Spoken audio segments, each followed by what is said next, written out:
Hello friends, I am Bhani Ramdal. Welcome in online agriculture e platform. Student, आज हम discuss करेंगे राजस्थान का एग्रीकल्चर से संबंधित जो इम्पोर्टेंट डेटा है, यानी जो महत्वपूर्ण आंकड़े हैं उन पे। हाल फिलहाल एग्रीकल्चर सुपरवाइजर का एग्जाम है, उसमें ये आंकड़े पूछे जाते हैं। और भी कोई आपका आने वाले एक साल में कोई भी ऐसा कॉम्पिटिटिव एग्जाम जिसमें एग्रीकल्चर रिलेटेड डेटा आएगा तो ये डेटा अपना चलने वाला है।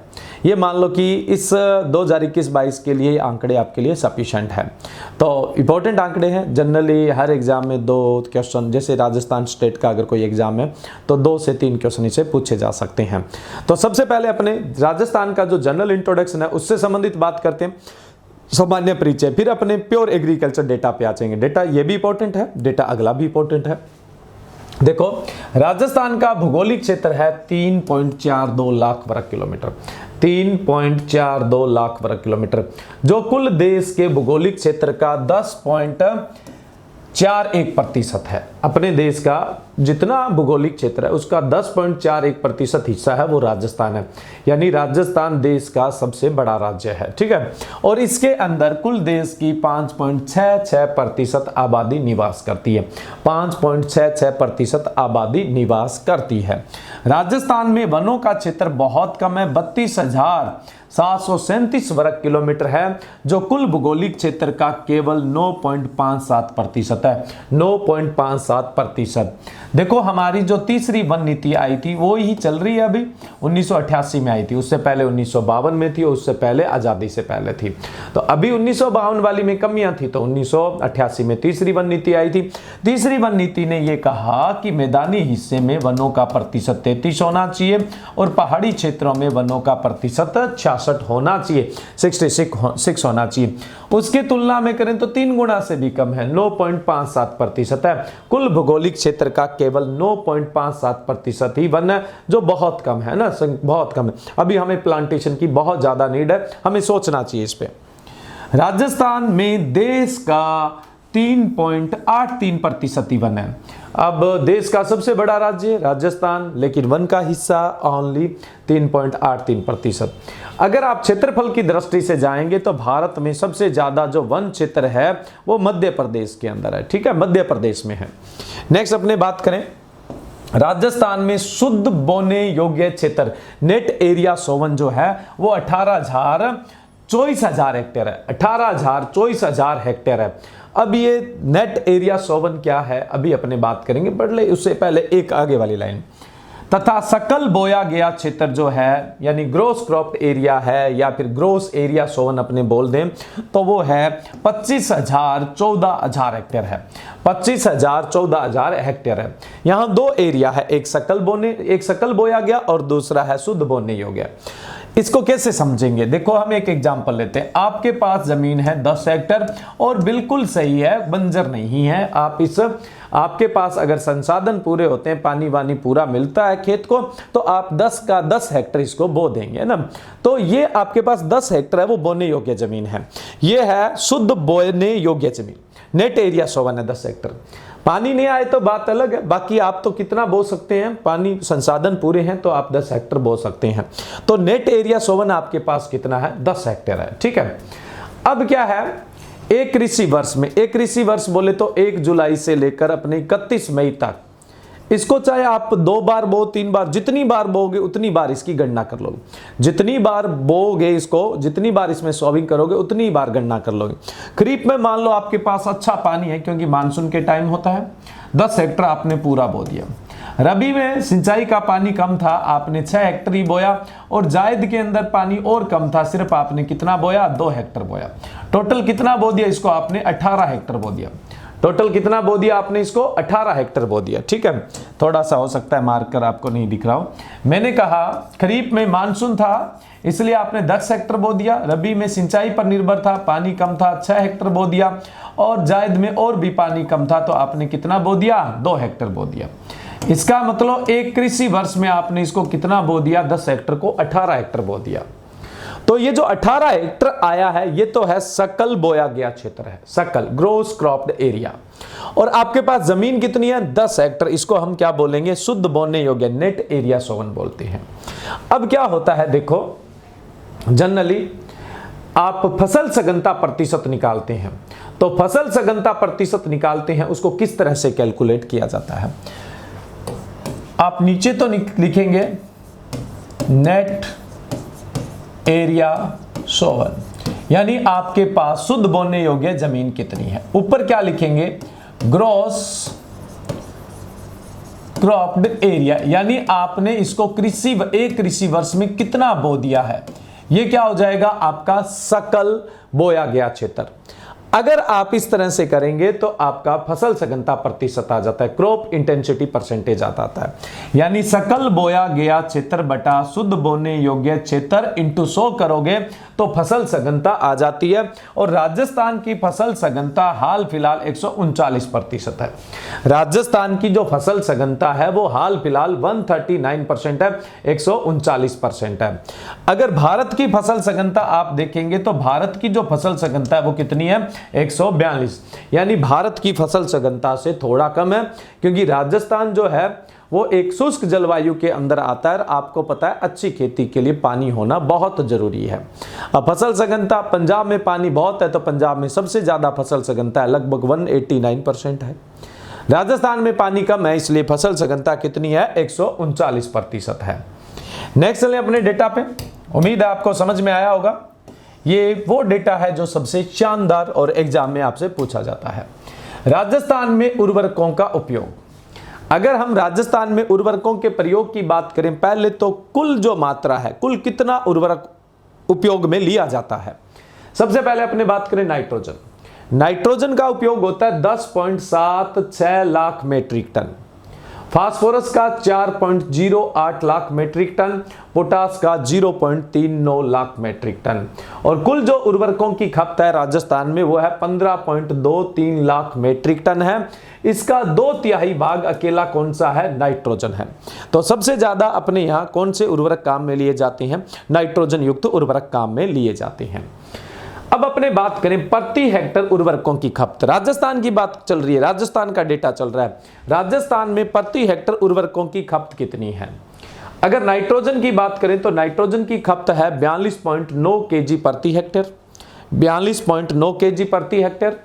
फास्फोरस की बात करें तो 16.27 किलो प्रति हेक्टेयर।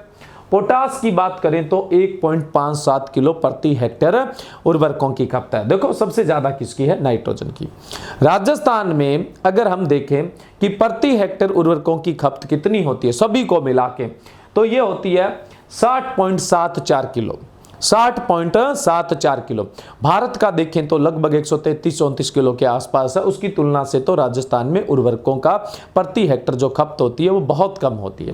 कितनी होती है? 60.74 किलो प्रति हेक्टर खपत होती है। ठीक है, भारत में कितनी होती है? पीछे मैं भारत का डेटा आपको करवा चुका हूं, यह भी इंपॉर्टेंट है। नेक्स्ट आगे बढ़ते हैं अगले डेटा की तरफ। राजस्थान का फसल उत्पादन में भारत में हिस्सेदारी व स्थान।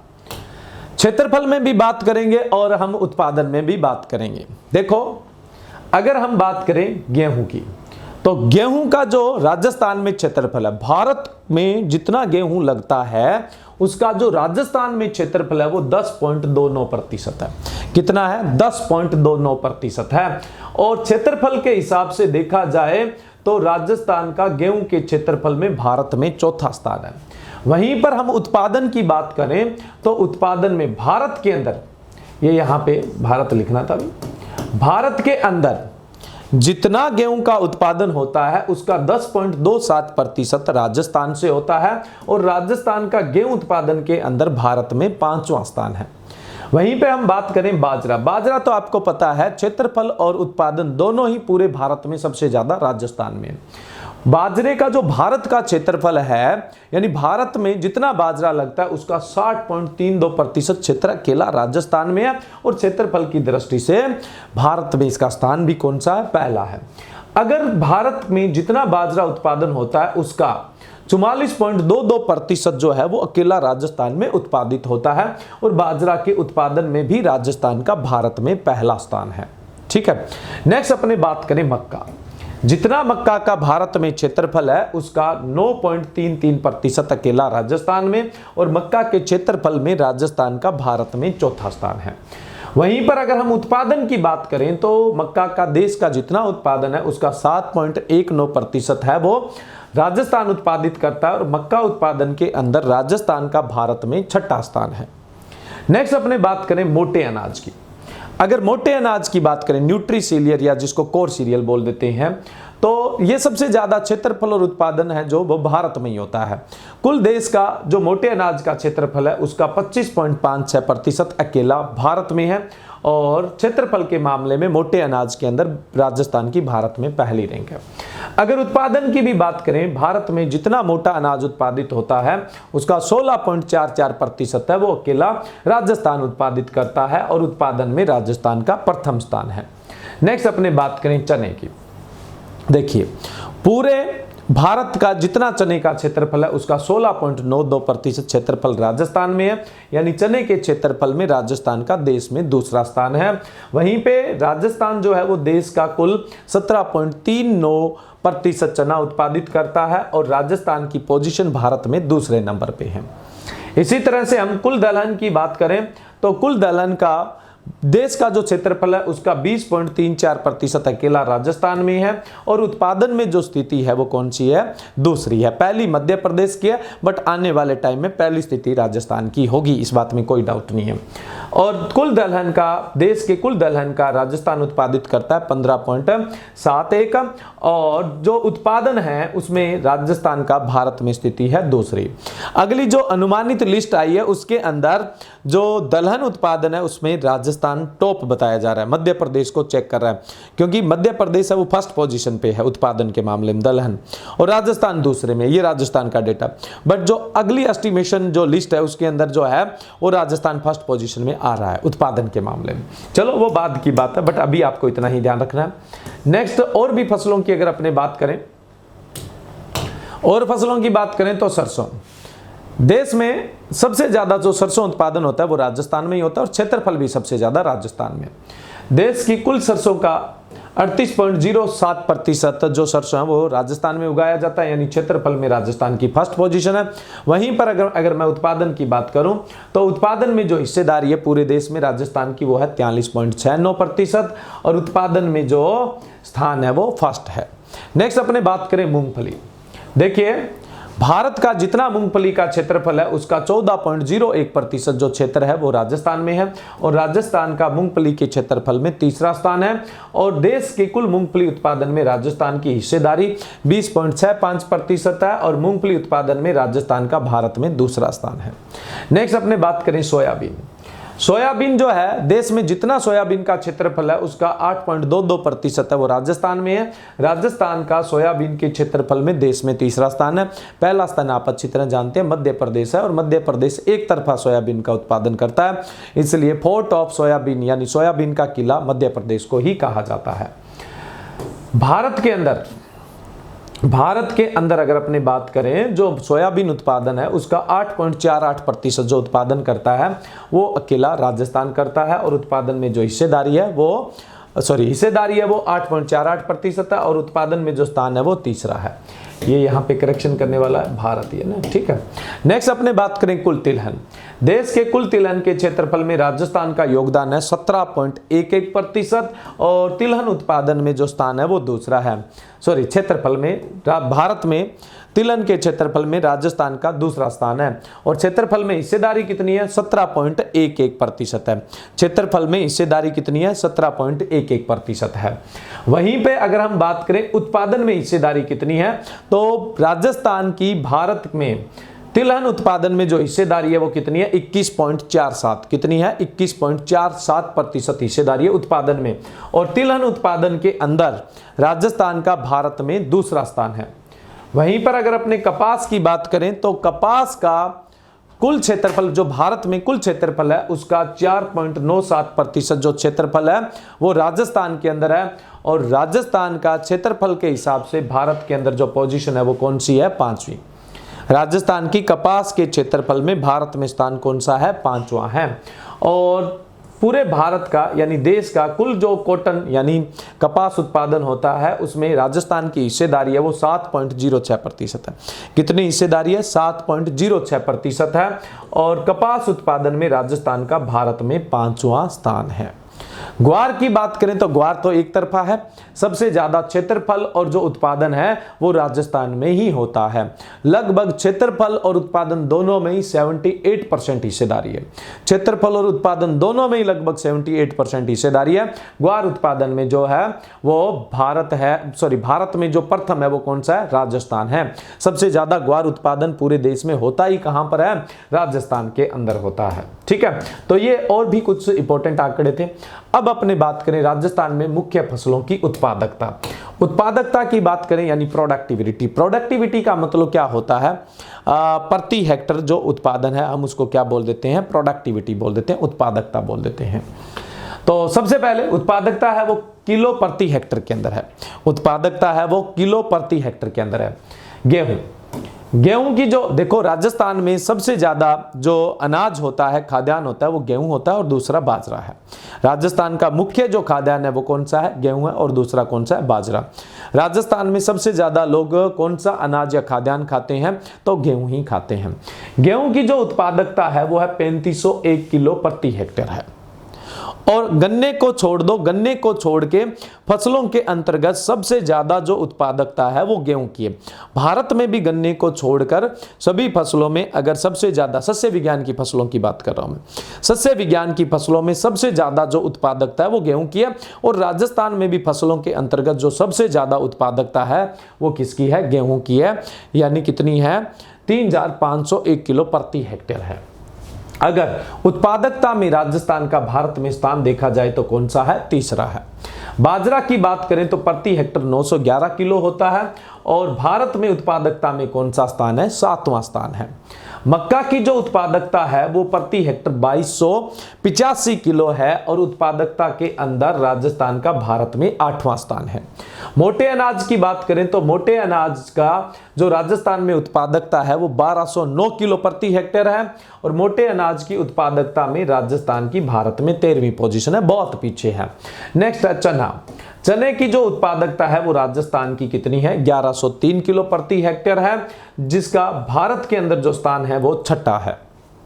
कुल दलहन का जो उत्पादन है वो बहुत कम होता है प्रति हेक्टर, यानी उत्पादकता बहुत कम है, 622 किलो प्रति हेक्टेयर है।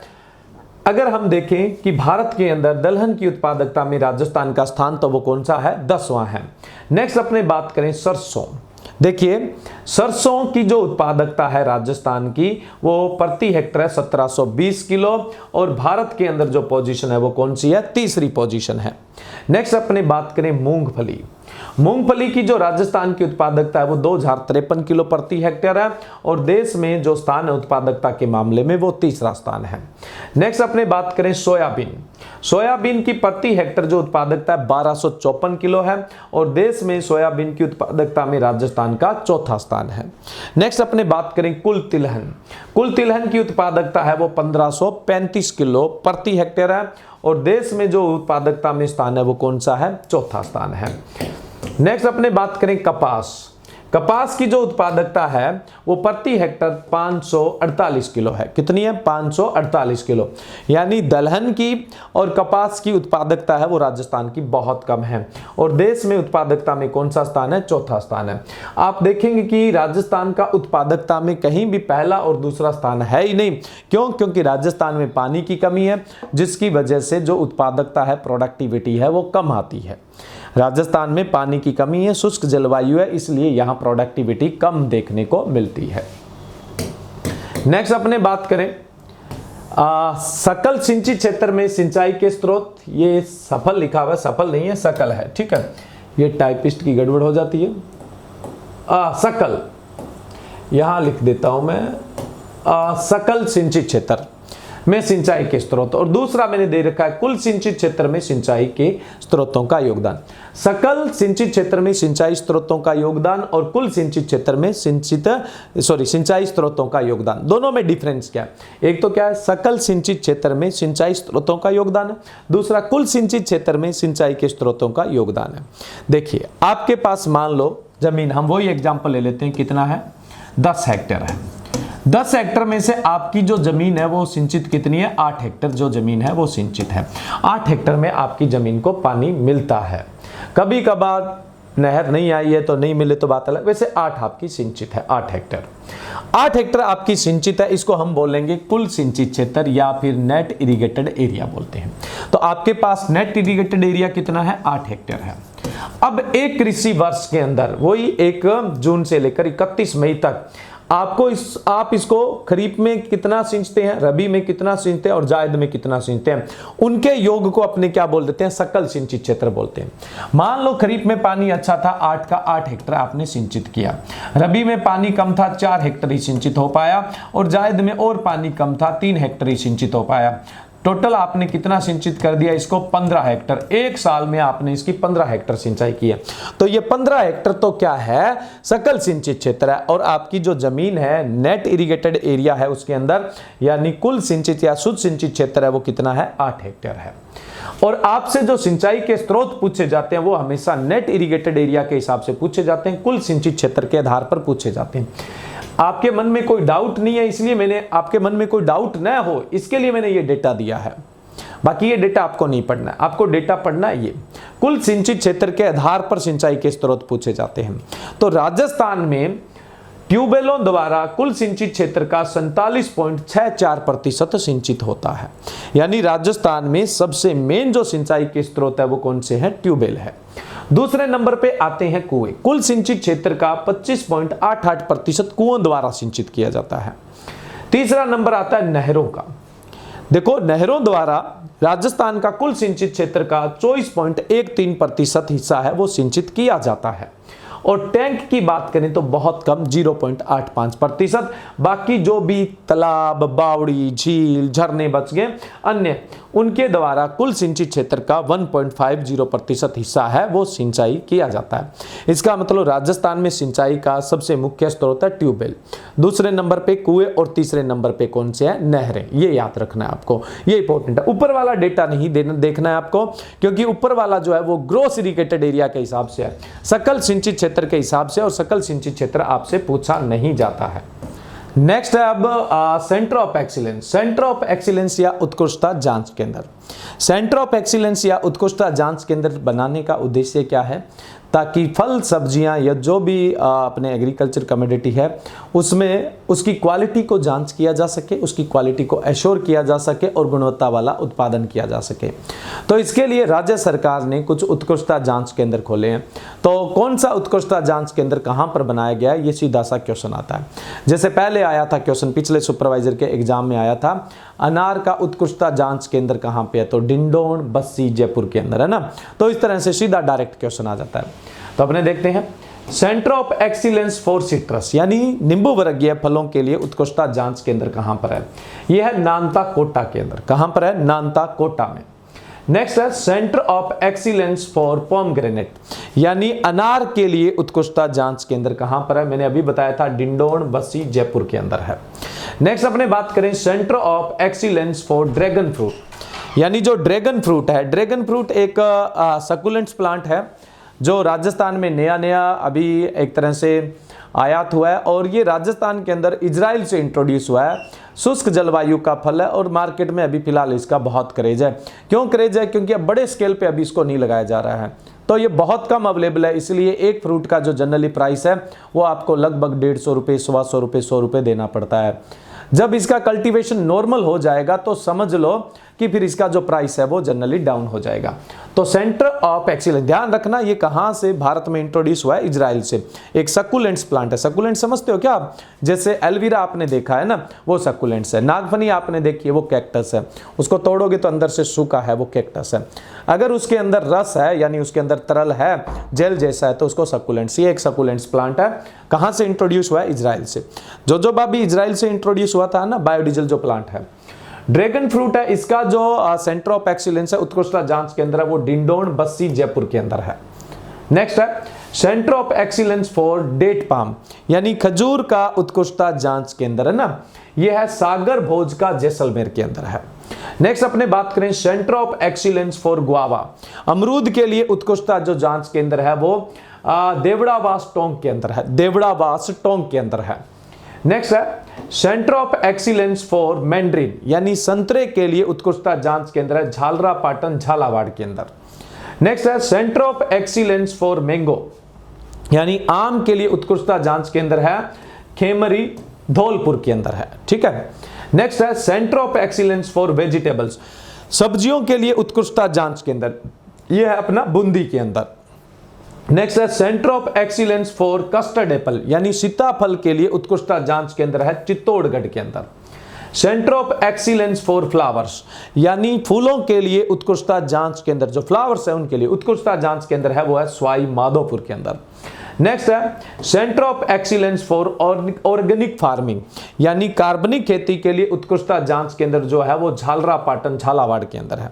दो हो गए ना झालरापाटन झालावाड़ में, एक तो कौन सा है संतरे का और दूसरा कार्बनिक खेती या जैविक खेती का।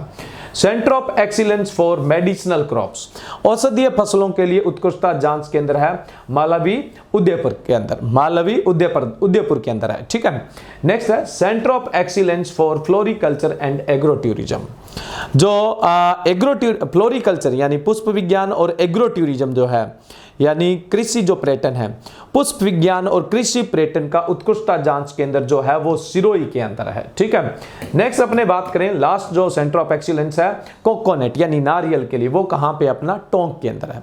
कहां पे है वो अपना टोंक के अंदर है। ठीक है, क्लियर है। नेक्स्ट अपने अब बात करते हैं राजस्थान की कुछ प्रमुख मंडियों की, जो कृषि मंडियां हैं उनकी बात करते हैं। देखो राजस्थान की जो कृषि मंडियां हैं, जैसे जीरा मंडी ये है मेड़ता सिटी नागौर के अंदर, किन्नू व माल्टा मंडी ये है श्री गंगानगर के अंदर, अमरूद मंडी है वो सवाई माधोपुर के अंदर है, मूंगफली मंडी है वो बीकानेर। देखो मूंगफली के लिए राजस्थान में जो फेमस है वो तो लूणकंसर है, तो बीकानेर का एरिया, लूणकंसर को अपने राजस्थान का राजकोट भी बोलते हैं। ठीक है, लेकिन आपसे मूंगफली मंडी पूछ ले तो कहां पर है वो बीकानेर के अंदर है। फूल मंडी पुष्कर अजमेर में है, फूल मंडी पुष्कर अजमेर में है। पहली फूल मंडी और सबसे बड़ी जो फूल मंडी है राजस्थान की वो पुष्कर अजमेर में है, और दूसरी जो फूल मंडी है वो बस्सी जयपुर में बनाई गई है। दूसरी जो फूल मंडी है वो बस्सी जयपुर में बनाई गई है। ठीक है, नेक्स्ट है लहसुन मंडी, लहसुन मंडी है छिपा बड़ौद 12 के अंदर है। नेक्स्ट है टमाटर मंडी, टमाटर मंडी जो है वो बस्सी जयपुर के अंदर है। नेक्स्ट मटर मंडी ये बसेड़ी जयपुर के अंदर है।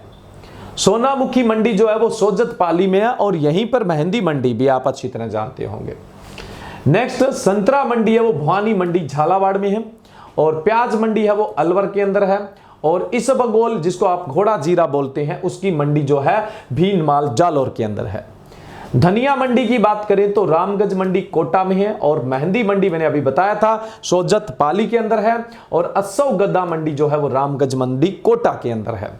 मिर्च मंडी जोधपुर और टोंक के अंदर है। अब देखो थोड़ा सा बता देता हूं, लाल मिर्च जो मंडी है वो मथानिया जोधपुर में है, लाल मिर्च मंडी है वो मथानिया जोधपुर में है, और हरी मिर्च मंडी है वो टोंक के अंदर है। लाल मिर्च मंडी मथानिया जोधपुर में, और जो हरी मिर्च मंडी है वो टोंक के अंदर है। टिंडा मंडी की बात करें तो शाहपुरा जयपुर में है। आंवला और बेर मंडी दोनों ही, आंवला और बेर मंडी चोमू जयपुर के अंदर है। ठीक है, नेक्स्ट अब कुछ और भी इंपॉर्टेंट बातों की बात कर लेते हैं, डेटा से रिलेटेड बात आएगी है तो अपने डिस्कस करेंगे। राजस्थान में प्रथम निजी क्षेत्र की कृषि मंडी, राजस्थान में प्रथम निजी क्षेत्र की कृषि मंडी है वो कैथून कोटा के अंदर है, जो ऑस्ट्रेलिया की AWP कंपनी द्वारा स्थापित की गई थी, और ये PP मॉडल पे स्थापित की गई थी ना, triple P model, public private partnership, public private partnership, सरकार और प्राइवेट सेक्टर दोनों की पार्टनरशिप से जो चलाई जाती है उसको PPP मॉडल कहते हैं। ठीक है, नेक्स्ट है राजस्थान में चेती अथवा दशमक गुलाब, जिसको बुल्गेरियन गुलाब भी कहते हैं या रोजा डेमेशियाना भी कहते हैं, जो इत्र उत्पादन के लिए लगाया जाता है, और इसके अंदर वाष्पशील तेल की मात्रा 0.04% होती है। इसकी खेती खमणोर राजसमंद में प्रसिद्ध है, और आजकल इसके लिए एक जो एरिया है वो और उजागर हो रहा है, वो कौन सा है अपना नौताड़ भोपत बूंदी। कौन सा है? नौताड़ भोपत बूंदी। राज्य में संविदा खेती यानी कॉन्ट्रैक्ट फार्मिंग है वो 11 जून 2004 में प्रारंभ हुई थी। जालोर समग्र मादक पदार्थों में जो नशीले पदार्थ है उनके उत्पादन में फर्स्ट पोजीशन पे है। धान का कटोरा है वो हनुमानगढ़ को कहते हैं, और अनाज का जो कटोरा है वो श्री गंगानगर को कहा जाता है। ठीक है, पीले सोने के नाम से प्रसिद्ध उद्यानी की फसल कौन सी है? जोजोबा, पीला सोना है ना, येलो गोल्ड। व्हाइट गोल्ड जानते हो आप, कपास को बोलते हैं। ब्लैक गोल्ड आप जानते हो, अफीम को बोलते हैं। ठीक है, और ग्रीन गोल्ड हरा सोना है वो बांस को बोला जाता है। हरा सोना बांस, सफेद सोना कपास, और पीला सोना जोजोबा को बोला ही जाता है और काला सोना अफीम को बोला जाता है। सुनहरी धागा जो है वो जूट के धागे को बोलते हैं और जो रजत धागा है, सिल्वर फाइबर है, वो कपास के धागे को बोला जाता है। जब यहाँ पे इस तरह की बात आ गई तो भी अपनी इन बातों पे डिस्कस हो गई। देखिए दोस्तों, कृषि प्रवेशक के लिए हमने एक मॉडल पेपर तैयार किया है जिसमें 20 मॉडल पेपर है और 2 इसके अंदर पुराने जो पेपर है 2018 और 2013 भर्ती वाला जो 15 में हुआ था। देखो, संख्या में हमने सिर्फ 20 मॉडल पेपर रखे हैं, बट मेरा दावा है कि आपके बहुत सारे क्वेश्चन एग्जाम में आप सीधे सीधे मैच करके देखना, सीधे इस मॉडल पेपर से आपके क्वेश्चन आएंगे ही आएंगे। और ये मॉडल पेपर आप देख सकते हो, ये वाला मॉडल पेपर है, ठीक है। फोटो देख सकते हैं आप, कोई भी नजदीक की दुकान से ले सकते हैं, ठीक है। कृषि प्रवेशक लिखा हुआ है, क्रोनोलॉजी का मॉडल पेपर है और ये मैंने बड़े फुर्सत से तैयार किया है। और जब एग्जाम होगा तो मैं आपको इससे डायरेक्ट क्वेश्चन बताऊंगा कि ये देखो, इससे डायरेक्ट क्वेश्चन पढ़ रहे हैं। अगर आपको आपकी नजदीकी दुकान से मिलता है तो ठीक है, नहीं तो आप इस वेबसाइट पे जाकर भी इसको खरीद सकते हैं www.onlineagriculture.org पर। अगर आप यहां से नहीं खरीद पाते हैं तो इस नंबर पे 9460482868 पे व्हाट्सअप कर दीजिए, आपको आगे की जो प्रोसेस है, इजी प्रोसेस है, वो बता दी जाएगी। ये मॉडल पेपर आपके सफलता के लिए बहुत शानदार सीढ़ी बनने वाला है। इस मॉडल पेपर को रट दो, आपका सिलेक्शन जो है वो कुछ हद तक ही आपका सुनिश्चित कर देगा। Thank you.